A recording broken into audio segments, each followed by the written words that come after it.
So hi everyone, welcome back to the course How to Be Effectively You, where we're learning how to tap into our uniqueness and really tell our story confidently to the world so that you can get exactly what you want out of life.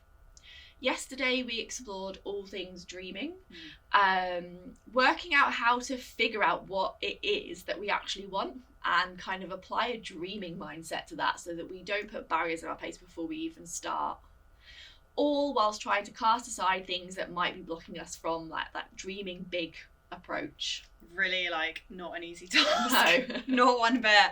And it was amazing to see how you all set your goals and find inspiration even when the going gets a little tough and it's hard to dream, because that happens more often than even we share with our friends and family. Thank you all for opening up to the process and trusting that when you commit, magical things can happen. Yeah. So Al, moving on to today's agenda. Ever heard of failing fast, or maybe you can't learn unless you make mistakes? Mm-hmm. Yeah. I feel like sometimes these things are easier said than done. We can get caught up in feeling like we can't fail, we can't lose this shot. We can get so caught up in making the right decisions that we just end up getting stuck. Absolutely. Yeah, definitely.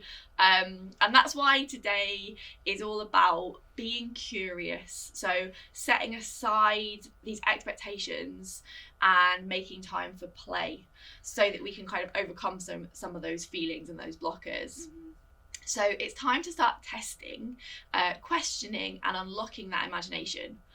When you take time to play, you actually make time for growth, which is really, really important about becoming an effective version of yourself. So now it's time to hand over to Claire to talk about unpicking our actions, thinking about our habits and existing behaviours to make sure that we aren't just sleepwalking through our lives. Oh, okay. Over to Claire. Hi, my name's Claire Spentham and I'm a creative consultant. I've been helping people for many, many years with personal and professional development and coaching. So in this exercise, we're going to be looking at our core values, which are the fundamental values that we hold that shape our behaviours and motivations and things like that. So identifying our core values is a really invaluable exercise because you can't really live a fully authentic life until you fully understand who you are, what your skills are, what your values are, what your beliefs are, and what it is that drives you.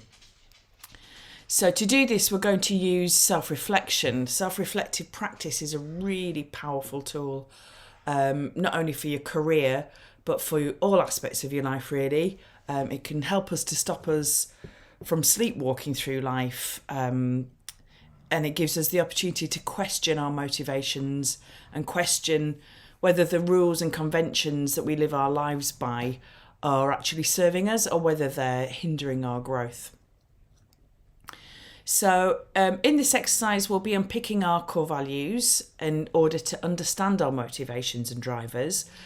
And this can help us to align our career paths with like-minded individuals, individual people or companies or institutions. Or on the other hand, it might help us identify people who hold the opposite values to us if you're working in the realms of activism, for example. But we can also apply self-reflection to all aspects of our lives, and it can have really dramatic effects on things like our health, physical and mental health, things like your eating patterns, your exercise patterns, financial habits, personal relationships, all sorts of things. Because once you start to take notice of your actions, habits, behaviours, then you develop accountability around it too. And accountability is one of the biggest personal areas for growth that there is, really. Accountability really transforms every part of your life once you start being accountable for your actions and your behaviours. So self-reflection is something that it's an area where we can realise that we're not just like this. This isn't just who we are. This is we've developed behaviours and attitudes over time, and in self-reflection it's really important that we're kind to ourselves, that when we undertake a period of self-reflection, it's done with positivity, it's done with self-regard for our own safety and comfort, that we don't become too critical over our attitudes, habits, behaviours, recognise and acknowledge that we've developed those habits, attitudes, behaviours over time because they've served us. All we're going to do in self-reflection is hold a mirror to these attitudes, behaviours and habits to see whether they're still serving us or whether it's something we want to disregard. They've had a purpose in the past and they might not have the same purpose anymore. And we also acknowledge that we have developed these behaviours and we have the ability just as easily to develop new behaviours, ones that support us more effectively at this point in our lives. So, spending time in deep reflection can be transformative, but it's a lifelong piece of work. It's not a quick fix. But this exercise hopefully will bring you into understanding what self-reflection is and how you can use it to transform your behaviours, habits and attitudes, etc. Self-reflection can help us develop tactics to change or improve, or just to live alongside these behaviours and traits that we have. It doesn't necessarily, as I say, it's a long period of work to try and change things in life. Sometimes just acknowledging that these behaviours are there or these traits are there can help us develop techniques and tools to work alongside them in a more productive way. So, for example, I know I am really deadline driven. I am really, really not good at front loading my work. If I have a piece of work to do, I realise there's no way I'm going to start doing it as soon as it's assigned. I always leave it till the last minute, and it's always a real push of work to get to that deadline. But I've acknowledged that I thrive on the adrenaline. I thrive on the on that little bit of jeopardy around there. So instead of beating myself up about it, or haven't done the work, or having sleepless nights, etc., what I do is I make sure that I leave enough time that towards the deadline that I have a free week. I don't schedule anything in because I know that's when I'm going to be doing all the work, all at that end point. So I give myself a little bit of kindness to realise I'm not going to change. I'll just work like mad at that last point before the deadline. So this is what I mean by self-reflection gives you the opportunity to see what your behaviours are. You can try to change them, or you can try to put scaffolding or support in place to work with them to the best advantage. So going back to the idea of core values, it's good to see whether, once we've identified our values, are we living our life to those values, or are we being driven by external drivers rather than internal values, such as wanting approval or admiration, or we're living life to somebody else's point of view, somebody else's ambitions. So once we've understood our own core values, it helps us to develop inner strength, courage in our own convictions, and really most importantly is outer resilience. So if you know what it is that's driving you, if you know what your values are, you can more confidently say to people, no, I'm doing this is the right thing for me. I can see the benefits of this, but this path is the right thing for me. It can help, and understanding our core values can help us feel better about ourselves. The benefit being that we care less about what other people are thinking about us because we're more aligned with our own core values. So all of this is helping us to develop a growth mindset. Just in the same way as you might spend time in the gym or in exercise to develop your personal health and fitness, or you spend time at university to develop your own learning or your career opportunities, spending time in self-reflection is really important to develop our mindset for growth. Our personalities aren't fixed. Everyone learns and grows, and it takes time and effort to become mindful towards positive growth rather than just reinforcing those old patterns or walking down a path that you think is right for you or somebody else thinks is right for you rather than what's aligning to your values. So bearing all this in mind, it's important that we start this exercise with a positive and supporting mindset from ourselves. If you're feeling vulnerable or you're feeling not very strong mentally, then put this aside for another day. It needs to be done if we're positive and non-judgmental to ourselves. It's only going to be helpful as long as there isn't any negative criticism about it. Amazing advice from Claire about being kind to ourselves whilst reflecting on our own lives. I could definitely take more note of that, so I'm sure that you needed to hear it too. I feel like that is something everyone should be reminded of every now and again. Sometimes it's better to work with who we are and play with how to best live our lives with our values than trying to work against it. Committing to testing, trialing, and playing in your life and career can be exhausting, I can't lie. The fact you are here and willing to spend your time working out how to be more effectively you is a huge step in the right direction and proves that you are the type of person who is able to set aside the time for self-development. Your battle is halfway won. I still have my values and passions written up in my digital notebook right now to reference when I'm feeling a little bit lost in the source of life. And I did this years ago. So trust me when I say it's a worthwhile exercise and you'll be able to use it to help your life become a little bit smoother from this point forward. It can be an amazing grounding tool and great way to stay in touch with who you are, even when everything gets a little bit too much to handle and you're just craving some stability. Questioning yourself constantly is definitely not for the faint-hearted. For me, balancing mental health, staying true to who I am, and making room for curiosity and play when I feel like I should just be pressing on is hard on my best days and all-consuming on my worst days. To stop what I'm doing halfway through a task and say, why am I doing this?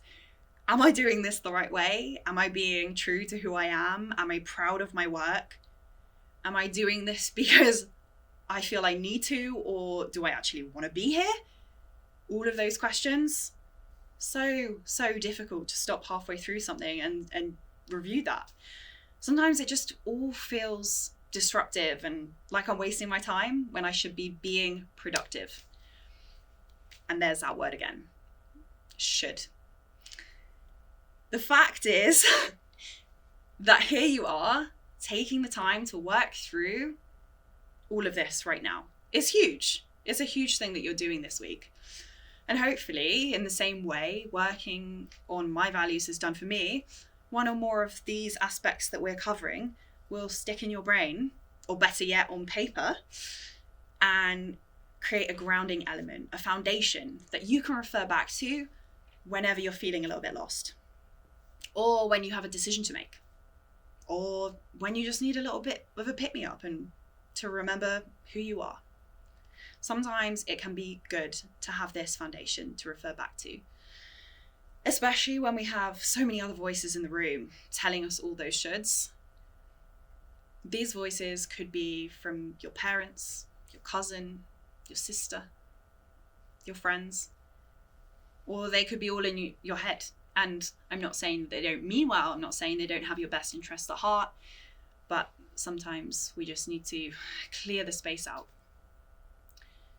Different versions of yourself telling you what you should or shouldn't be doing because you want to be portrayed in a certain way is equally as harmful. deciding who to listen to and who you want to tune out can be super tough and can take practice to clear those voices. So if your values are still feeling a little bit fuzzy and you're not sure whether you fully believe in what you've written down on the paper, that's completely okay. It's a learning process and it will take more than one shot. Hopefully you will be working on your value set for the duration of your life. Like anything that you do, they aren't set in stone. And you can change your mind anytime you want. There will be a constant game of bat and ball between what you believe is right and wrong and working out which elements still feel true to you. It's going to shift. And no matter how out of control you feel, only you can determine what you value, which voices you listen to, and how you make your decisions. Another thing I want to touch on quickly before we introduce our next guest is my own experience when trying to be playful and taking a curious approach to building my career. I've always had a sort of inner push and pull of what I see as my playful side and my logical side. My ADHD tendencies probably don't help with that. Sometimes I really do feel like I'm fighting myself to stay relaxed and open to new possibilities, to keep playing. It is a real struggle sometimes to tell myself to let go of what I think of as logic or common sense and just get lost in a moment.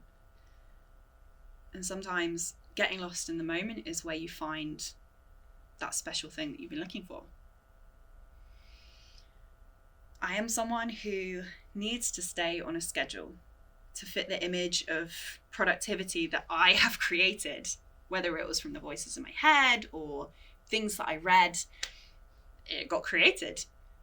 Something that the world around me has told me that I need to be productive. When I throw the schedule out the window and leave time for my curiosity and play, that's when the most magical things can happen. That's when I do my best work. Now, this type of contradiction is something that might come up in your own self-discovery work. And so what I want to leave you with today is the idea that you can make room in your life for your whole self. You know, this idea that I need to be productive, but also when I am curious and playful, that's when I do my best work. Those things can coexist. It's tricky and I have to work on it every day, but they can. Every part of you is valid and should be allowed to have a seat at the party. Each part of you has something special to bring to your life and to your career, and that will set you apart from the rest, even if it doesn't seem to fit the mold that the systems around us require. So, next up, we have the wonderful Rachel Walker from the Play Philosophy, talking about knowing and growing by harnessing the power of play. This is something that she lives and breathes and teaches every single day with her clients at the Play Philosophy. So I'm excited to see what she has to share on the matter. Welcome to this video about unlocking a curious mindset to understand yourself better. I'm Rach, I am a playful mindset coach and creator of the Play Philosophy, which is where I help people know themselves, grow themselves, and be themselves confidently by harnessing the power of play. I'm excited to share this with you today because I think if somebody had shared with me what I am about to tell you in this video back when I was at university or graduating, or even at the various points of career decisions that I've made throughout my career so far, I think I might have reached my potential a little bit sooner or perhaps a little bit less painful of a journey. But hey, we are where we are. My loss is your gain, and it's all part of the discovery process. We'll cover three main chunks in this video. Firstly, what is play and what does that even mean in the context of your development? I'll then explain a little bit more about curiosity, what is it and why is it important. Thirdly, I'll share some practical ways that you can open yourself up to a curious mindset as you understand yourself, grow yourself and learn throughout this program, through university and out beyond into the world. Before we get into it, let's talk about play for a moment. You probably have a bit of an intuitive sense of what that means, but play for me really translates into two things: play as a method and play as a mindset. So, play as a method is about using creative ways, creative tools to understand yourself. So, that could be things like doodling, painting, drawing your thoughts and feelings, or building your desired future out of Lego. Play as a mindset is much bigger than that, and it's really an opportunity for you to create a big shift in how you see yourself and develop and grow yourself. And a big part of having a playful mindset is being curious, which is the focus of this video.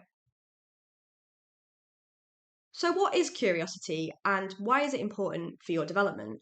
Well, the textbook definition of curiosity is a strong desire to learn or know something, but I think curiosity is actually so much more than that. Curiosity feels exciting and inspiring. It is a way of actively feeling your way through, learning about yourself and the world around you, and approaching your self development from a place of discovery. If you spend any time with young children, you'll see this firsthand. We are born with this innate drive to be curious, to discover and learn about ourselves and the world around us through play and through discovery. At the start of my career, I was an infant school teacher and I taught children age 5 and age 6 in a play based learning environment. So, what that meant is we didn't have structured lessons where we would sit down at tables and deliver a kind of timetable. We had an environment set up where the children would go, they would decide what they wanted to play with, what they were curious about, what piqued their interest, and then we would bring the teaching out through those moments of curiosity. That experience gave me such a lovely insight into how engaged, motivated, excited, and open to learning children are when they're given the space to be curious. But moving away from teaching into the business world kind of made me a little bit sad because I saw how that changes as we grow older. You, me, all of us, we get used to squashing our curiosity because we learn that it isn't always productive. We move into more formal education, lessons, deadlines, lectures, sitting behind our desks working all day. In that process, we lose that natural inclination to be curious and to be playful. Finding your inquisitive and curious nature again opens up a whole new possibility for how you see yourself and how you grow. You'll be able to approach problems and challenges from a new perspective. You'll be able to experience feelings of failure and setbacks and challenges and deal with the difficulties that those bring. So let's get into some actionable tips. How can you cultivate a mindset of curiosity as you get to know yourself better? Number one, schedule time to be curious. That probably sounds really counterintuitive, given the fact I've just been talking about how having a lot of structure can kind of squash our curiosity. But the reality is that we are used to working in quite a structured way, right? You'll have commitments, you've got a timetable, you've got things that you need to do during the day and during the week. And if we don't intentionally carve out time to be curious, it can just fall by the wayside. So block time in your diary to be curious. That can be as little as 10 minutes in the morning, it can be as large as a whole half day or full day at the weekend. But block out some time where you say to yourself, I'm not going to make a plan, I'm not going to follow a to do list, I'm going to be curious in this time. So, a great way of kicking off your curious mindset is to change your environment. Nobody feels particularly inspired or curious when you've been sat there writing an essay all day and your kind of mind is just absorbing all of this information. So go outside, go into nature, go somewhere that inspires a element of awe and wonder in you. Something that I like to do is go on a curiosity walk. So I leave the house without a destination in mind or a job to do, and I say, right, I'm just going to go wherever my curiosity takes me. See a cute little bird? Let's go and see what it's up to. See a street with a house on that I've never noticed before? Walk down that street. This first step is really about allowing yourself access to thinking in a curious way and building a habit of approaching life a little bit more curiously. Secondly, ask a lot of questions. I'm sure if you've spent any time with children, you will see they ask a lot of questions. It can be quite infuriating, but it's because they're curious. They have that desire to learn and know. And you can use that curiosity to understand yourself better. For example, if you are trying to learn more about what you value, or what your motivations are, or what drives you, you could ask yourself questions such as, what's important to me? Why is that important to me? What excites me? What makes me feel all giddy inside? If you're dealing with a failure or a challenge, Rather than dwell on what could have been done differently or what should have been, approach it with a curious mindset. Ask yourself questions like, what did I learn from that? How can I move forwards knowing what I now know? Questioning will help you to get out of your own head and to see different perspectives and possibilities about yourself, the challenges that you're facing, or the goals that you're working towards. The third tip is to create a curiosity character. This is probably the most playful tip of them all, and it links to the second one about asking yourself effective questions. It's a lot easier to be curious about things that are outside of ourselves because we have more of an objective view. But when we are being curious about ourselves, how we feel, what we think, who we are, it can kind of get caught up in this mishmash of us internally, trying to kind of wade through all of the different pieces. And in that, sometimes a bit difficult to remind ourselves, oh, wait, I should be applying a curious mindset to this situation. So, what I do whenever I am trying to remind myself to bring a different mindset to a situation is I create a little character. And for me, I have the Curiosity Crusader. It just came out as I was trying to work through a problem. I did a little doodle. Here it is. It's it's pretty low, a low budget, just a little nothing special. But it's something that I use when I am reflecting or trying to work through a problem and I'm struggling to kind of see outside of myself. So what you can do is just doodle a little character for yourself. And as you're writing, what are the kinds of questions that that Curiosity Crusader would say?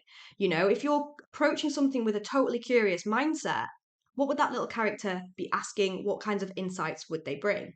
So that's all from me. Hopefully, you feel inspired and more able to approach your own growth and development using a curious mindset. Remember, this is all part of the fun. It's a discovery process. Don't be too hard on yourself and give yourself permission to feel curious and follow your curiosity as you grow.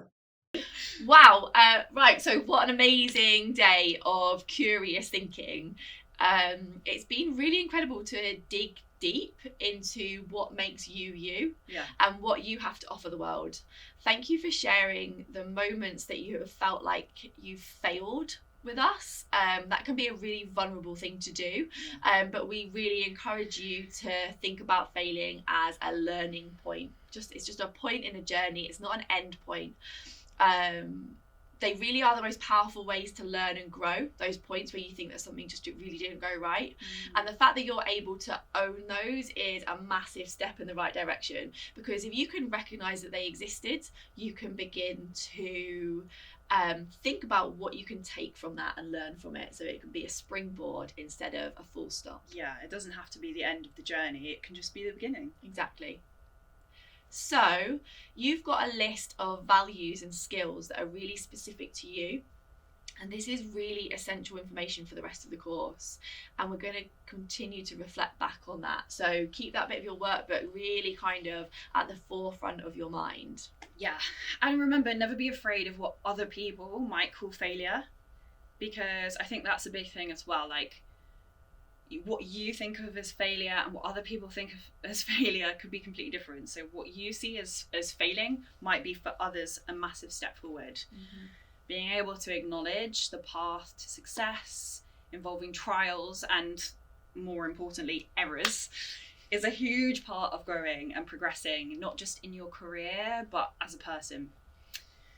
If you can share that with other people, it's a huge leap forward that will help you not only reframe your negative thoughts and feelings, but open yourself up to the potential of others being able to help you move forward. Like, I think so often we're not able to ask other people for help.